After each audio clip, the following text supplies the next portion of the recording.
एक बूढ़े भिखारी की अनोखी कहानी।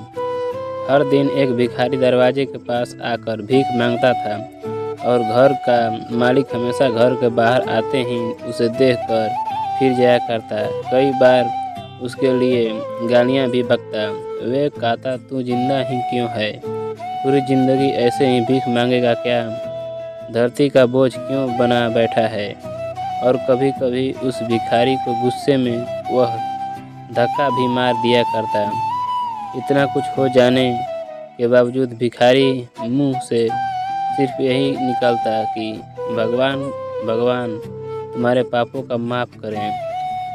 एक बार सेठ को धंधे में बड़ा नुकसान होने की खबर मिली। सेठ बहुत परेशान था कि तभी उसके दरवाजे पर वही भिखारी आया। गुस्से में अपने आप खोते हुए सेठ ने उस भिखारी को पत्थर दे मारा। पत्थर लगने के कारण भिखारी का सर फूट गया और उसके सर से खून बहने लगा। फिर भी दर्द से कहराते हुए भिखारी ने इतना ही कहा, भगवान तुम्हारे पापों को माफ़ करे। भिखारी वहाँ से चला गया। सेठ सोच में पड़ गया। भिखारी को पत्थर मारा, फिर भी उसने सिर्फ प्रार्थना की। सेठ का गुस्सा शांत हुआ। सेठ का मन शांत हुआ। भिखारी का रहस्य जानने के लिए सेठ ने भिखारी का पीछा करना शुरू कर दिया। भिखारी जहाँ जहाँ जाता सेठ उसके पीछे जाता। सेठ ने देखा कि कोई उसको खाना देता, कोई उसको मारता, कोई अपमानित करता तो कोई गाली देता। लोग भिखारी के साथ चाहे जैसा व्यवहार करते, लेकिन भिखारी सबके लिए एक ही प्रार्थना करता, भगवान तुम्हारे पाप माफ़ करें। अब रात होने को आई थी। भिखारी अपने घर जाने के लिए लौटा। वे अपने घर पहुंच गया, लेकिन सेठ अभी भी उसका पीछा कर ही रहा था।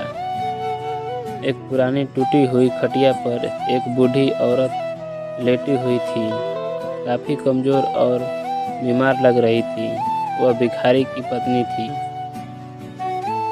अपने पति को वापस आता देख वह खाट से उठी खड़ी हुई। पत्नी ने अपने पति के भीख वाले कटोरे में देखा, उसमें सिर्फ आधी बासी रोटी थी। उसे देखकर वह बोली, आज बस इतना ही मिला? और हाँ, आपके सिर से खून निकल रहा है, ये चोट कैसे लगी? बूढ़ा भिखारी बोला, आज बस इतना ही मिला, किसी ने कुछ दिया ही नहीं। सब ने गालियाँ दी और एक ने पत्थर भी फेंकना, इसलिए मेरा सर फट गया। एक गहरी ठंडी सांस लेकर बूढ़ा भिखारी फिर से बोला, यह मेरे ही पापों का फल है। तुम्हें याद है कुछ सालों पहले हम कितने अमीर थे? क्या कुछ नहीं था हमारे पास। हमारे पास हर चीज़ ज़रूरत से ज़्यादा थी, लेकिन हमने कभी दान नहीं किया। और उससे भी बुरा हमने उस अंधे भिखारी के साथ किया जो हमारे द्वार पर भीख मांगने आया करता था। बूढ़ी पत्नी की आंखों में आंसू आ गए। वह बोली, हाँ, हम उस बेचारे अंधे के साथ बहुत बुरा करते थे, उसका अपमान करते थे, उसे खाने के लिए रोटी की जगह कागज़ दिया करते थे, उसका मजाक उड़ाया करते थे और कभी कभी मारा भी करते। मैंने कभी उसको रास्ता नहीं दिखाए। एक बार मैंने उसके मुंह पर मिट्टी भी फेंकी थी और भी वह हमेशा दुखी होकर यही कहता कि भगवान तुम्हें तुम्हारे किए की सज़ा देगा, भगवान तुम्हारे पापों की सज़ा ज़रूर देगा। उसका श्राप सच हुआ और हम इस दुख भरी जिंदगी में आ गए। भिखारी बोला, हाँ, उसका श्राप सच हुआ, इसलिए मैं किसी को बद्दुआ नहीं देता, चाहे कोई मेरे साथ कैसा भी बर्ताव करे। मैं हमेशा उसके लिए प्रार्थना करता हूँ। मैं नहीं चाहता कि कोई भी हमारे जैसा ज़िंदगी का अनुभव करे, किसी को भी हमारे जैसे दुखों का सामना करना पड़े। वे नहीं जानते कि वह कितना बड़ा पाप कर रहे हैं, इसलिए अनजाने में हुए पाप की ऐसी सज़ा किसी को भी मिले मैं नहीं चाहता। सेठ वहीं पर छुपकर यह सारी बातें सुन रहा था। अब उसे सब कुछ समझ में आ गया था। भिखारी और उसकी पत्नी ने वह आधी रोटी मिल बांटकर खाए और भगवान को धन्यवाद बोलकर सो गए। अगले दिन बड़ा भिखारी फिर से भीख मांगने गया। सेठ के घर के पास जाते हैं। सेठ ने पहले से ही गरम रोटी या उसके लिए निकाल कर रखी थी।